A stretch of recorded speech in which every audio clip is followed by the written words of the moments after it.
That was pretty epic and probably the highlight of my poker career so far. All a bit of a blur and a bit of like a dream sort of thing. This is my first time in Cyprus and I'm loving it so far. I just rigged 10 tournaments, that's it. Just like this game is so absurd at some moments, the fact that it can end just like that. I'm very certain that soon enough one of those big rounds is going to go through as well.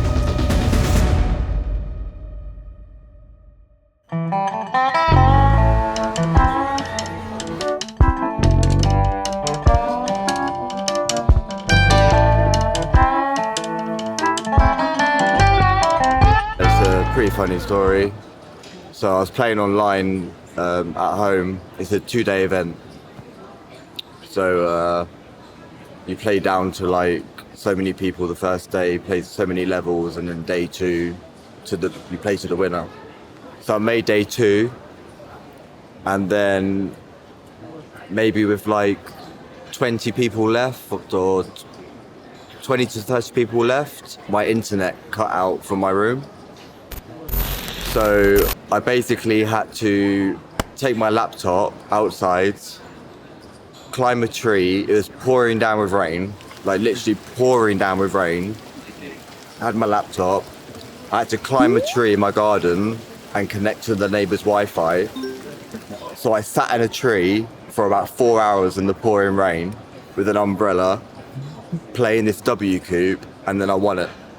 For 132,000. I don't think anyone's won a W coupe up a tree before, like in the rain. So my name's Jareth East and I come from UK. I'm a professional poker player for about 13 years now. Congrats! Well done! A lot of poker play, 7 days straight, I'm shattered. Absolutely shattered, but buzzing at the same time. Obviously it's a dream come true. 1.1 million payday. You seem very subdued today. Do you just go and sleep the rest of the day, or is there you got some party left? I've got friends coming over. Big old rager. Yeah, I've got like 10 people coming over. We're gonna party for the next 4 days. Hard. Don't worry about that. I love it. Jareth. I am not sleeping. That's for sure. That was pretty epic and probably the highlight of my poker career so far. I mean, when I think about it now, it kind of still kind of crazy in my mind. Like it's all a bit of a blur and a bit of like a dream sort of thing. Because it's a hard thing to do, you know. I would always watch the final table of the main event, talk to each other about, can you imagine if we made the final table? How good would that be? But you never think it's going to happen. And yeah, it happened. Chip leader with 20 left, lost with aces 3 times, and I was like in last place with 16 left, so I was feeling like I'd missed out. I wasn't going to make the final table, but then everyone kept busting before me all the way down, and I was last place with 10 left, and I think 10th place got 500k, and then 9th, you made the final table and you were guaranteed $1 million. So it's like a huge deal making between 10th and 9th. And then I just remember 2 people were all in and the short stack, and then we're just watching and hoping that he bust, which we felt bad to wanted him to bust, but I think he had 21 outs. He had 22 cards that could have made him stay in, and he missed all of them, and then I made the final table. So I was guaranteed $1 million for the final table, and then it was an extra 100k. I mean, I went in short stacked, I had 10 big blinds, so I didn't really care at that point. I was I made the final table, whatever happens now is whatever, I'll try and spin it up. If I come 9th, I come 9th. It's still a great experience. So probably my next ambition would just to be win a bracelet. So a WSOP bracelet, that would be my #1 goal. Either that or EPT. So I want to win a major live tournament. So I've never done that.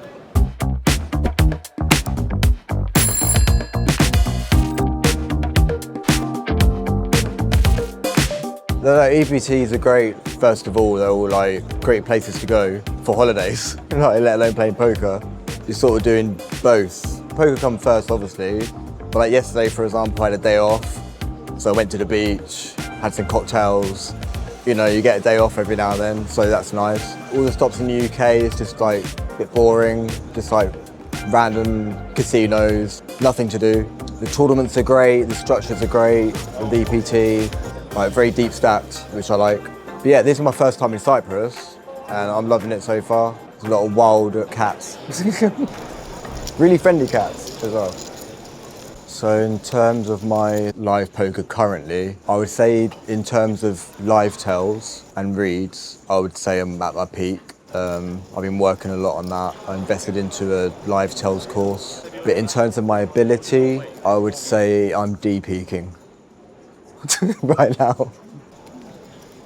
Yeah, so I typically play everything up to 10K. I mean, I could play like 20K, 25K, but I think it's a little too tough, especially Cyprus. Barcelona, I think, was one of the easiest stops. I think Cyprus is for sure tougher, so it doesn't really interest me playing like a 25K or 50K. Or it doesn't. I mean, it interests me, but it doesn't interest me because I just feel like it's a bit of a waste of the time because the player pool is quite tough.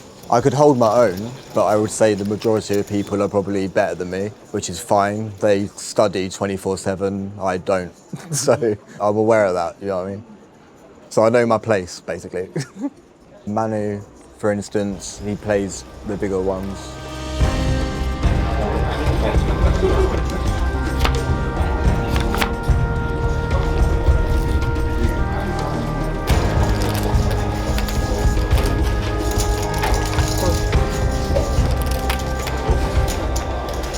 I just break 10 tournaments, that's it. I know that's gonna happen a lot of the time, even though if you play very well. No big problem with that actually. Every day I can go to sleep very content with my decisions, maybe review some stuff and be open to accepting mistakes. Then you gotta get lucky in the right situations, get like the right setups in your favor, and it's gonna come eventually, you know?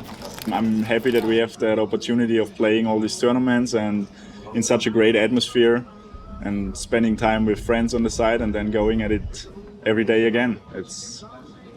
You can only be grateful for that. Tomorrow is one of my favorite events of every EPT. The 10K EPT High Roller is starting. Great 60-minute structure and pretty big field for a 10K. Yeah, very excited for that one. And after that, it's pretty much over. There isn't much coming anymore.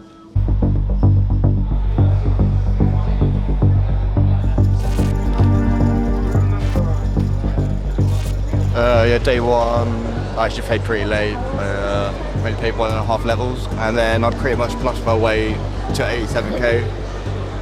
I didn't really pick up any hands, but I played a bit crazy. I think, so I knew I could like rebuy as well. I wasn't being stupid. I was like taking some like bluff box. But even the second to last hand of the day, I was all in the river with Queen High, and the guys in the tank, and I'm like, no, you fold this. That was good. So yeah, so considering I only played 90 minutes, had a good day. 87K for 50, so have a good day today, and make day 3. So you saw who is at your table today? Yeah, man, somehow. I think it's my first time playing with him, actually. Yeah, first time playing with him. So it should be interesting. I think he's chip leader at the table as well. I think he's first, I'm second. I know soft betting, but I'm at the table we're enemies, you know. I know him. Morning. Are you good? Good. What do you know? Huh? What do you know? Well, they know. Yeah, exactly. Very easy on me. They just stuck shit in.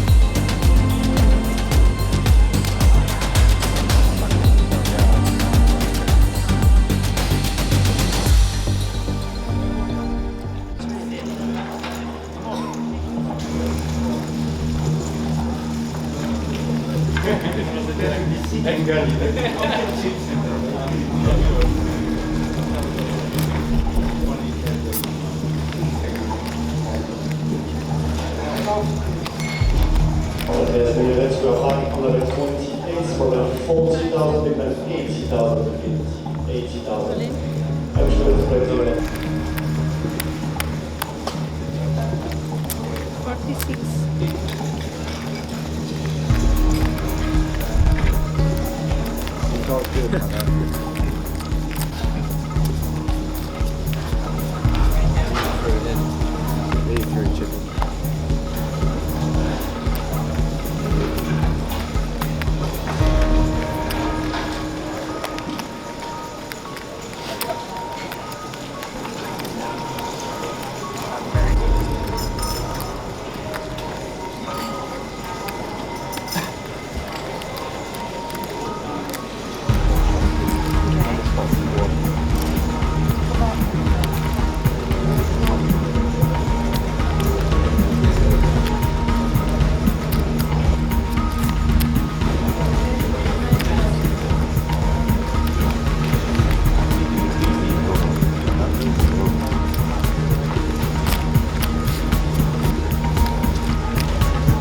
180, 190.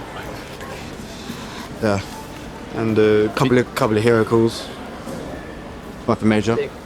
Oh, it was a nice one with 3 names. Yeah, the same guy. And I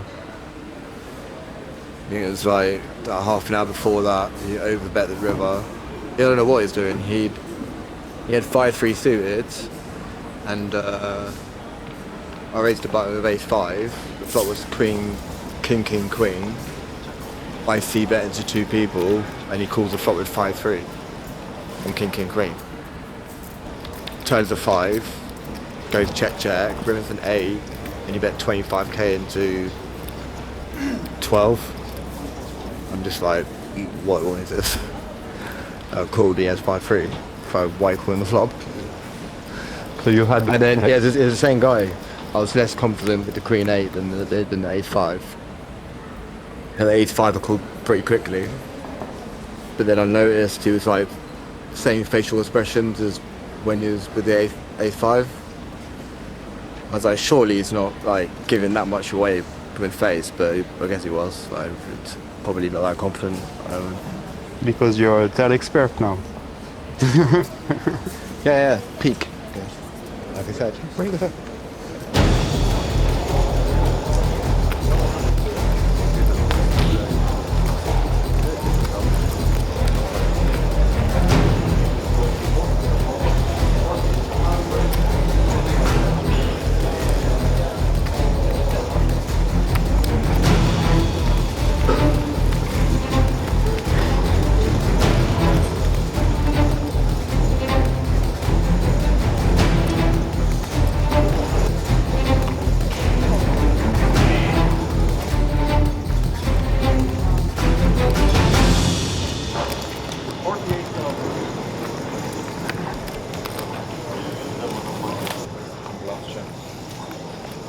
That was a 2-0, yeah. 2-0. 2-0. Yeah, if you wanna count it like that, I guess. No, I did win 1 pot.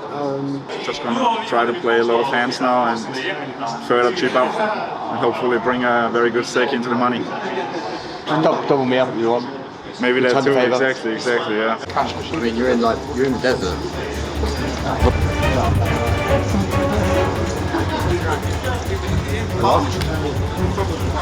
Donc comment ça?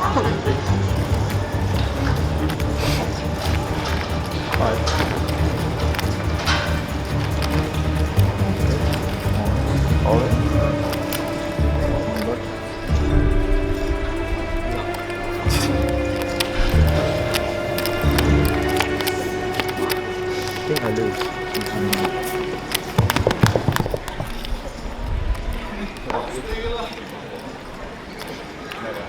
Sit open.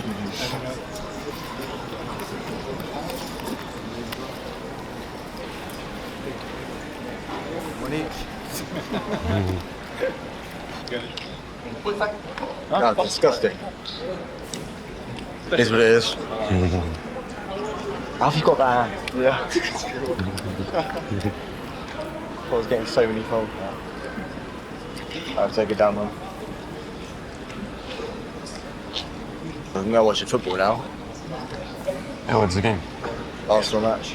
That's what I was thinking. I was like, if I'm gonna bust, then I'll do it the next 15 minutes. Go to the pub and watch football.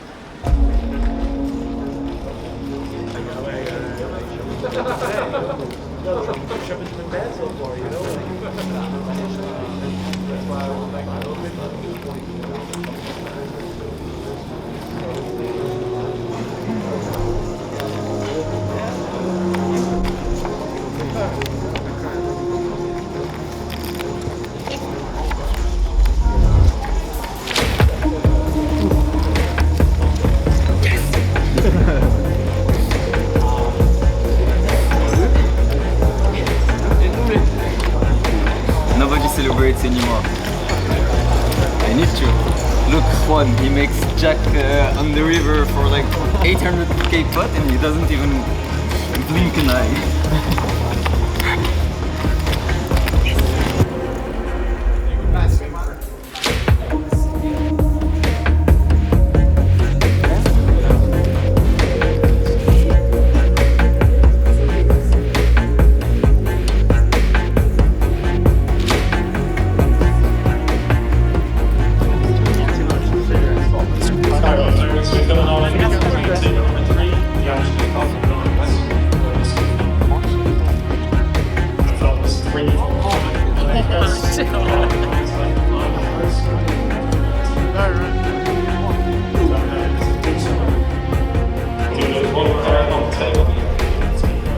Finally. Now I can play.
Tap on the right moment, huh?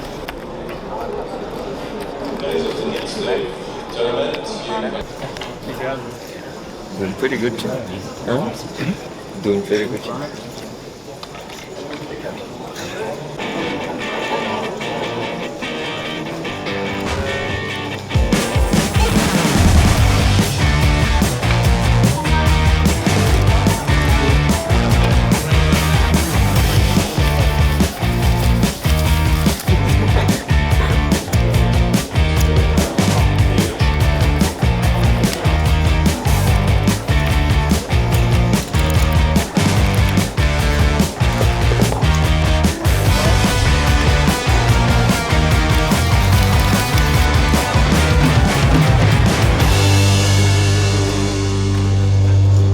Fucking struggling at the bubble, having like between 5 and 10 bigs like the whole way, and no, basically I don't know, maybe like top 10 stag of the tournament, having like hips, and yeah, we got lucky.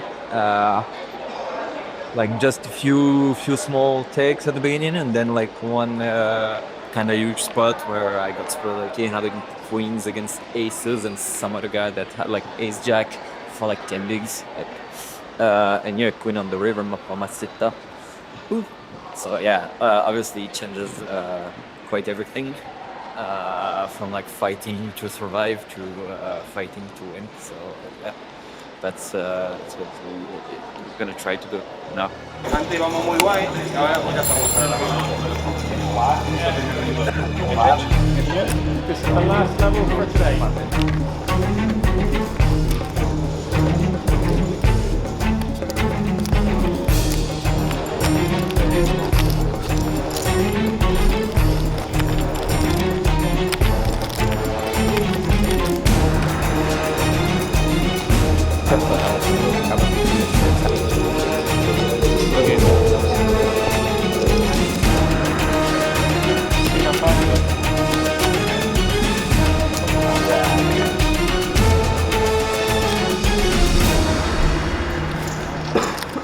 Fine, fine.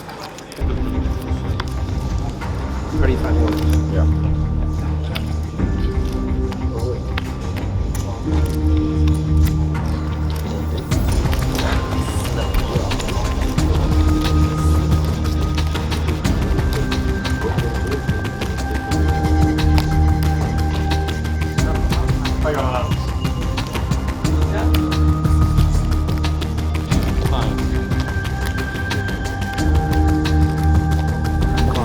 Call.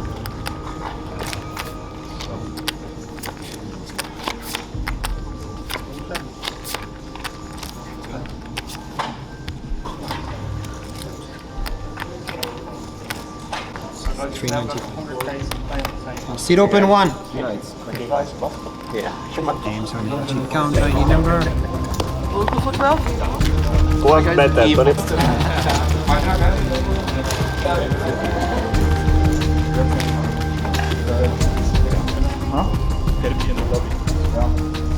I was going very smooth. Was cruising. The table wasn't doing much. Then they put Lena 900, Niklas Arstedt, and Malacca style to my left with some chips, but they quickly chipped up on the table and had big stacks all of a sudden, which has me adjust slightly. Like I couldn't go as wide as I was before. They're pretty good, of course, yeah. Especially Malacca, very aggro. And yeah, that had me adjust a little bit, and then I lost a big flip against my friend. Fortunate enough to double in the last hand of the night. Now we are at average again, yeah. One big flip lose, one big flip won, and we're all back to the... Yeah, exactly. Like it's a good outcome because now my friend Lars is still in the tournament too. Obviously the first one, it was more important because if I win that one, I have a very good stack so I can keep cruising, but this is just a good outcome, yeah. It's been such a long day. I'm really exhausted at this point, so not much anymore. Finishing my beer with my friends and then going to the room, trying to rest as good as possible for tomorrow, and then yeah, I'm back with 24 players left. Mehdi is also still in. Hopefully he can spin up his short stack. Two of us, with 24 left, is a good spot, and let's hope we can repeat what Enrico did in Barcelona already.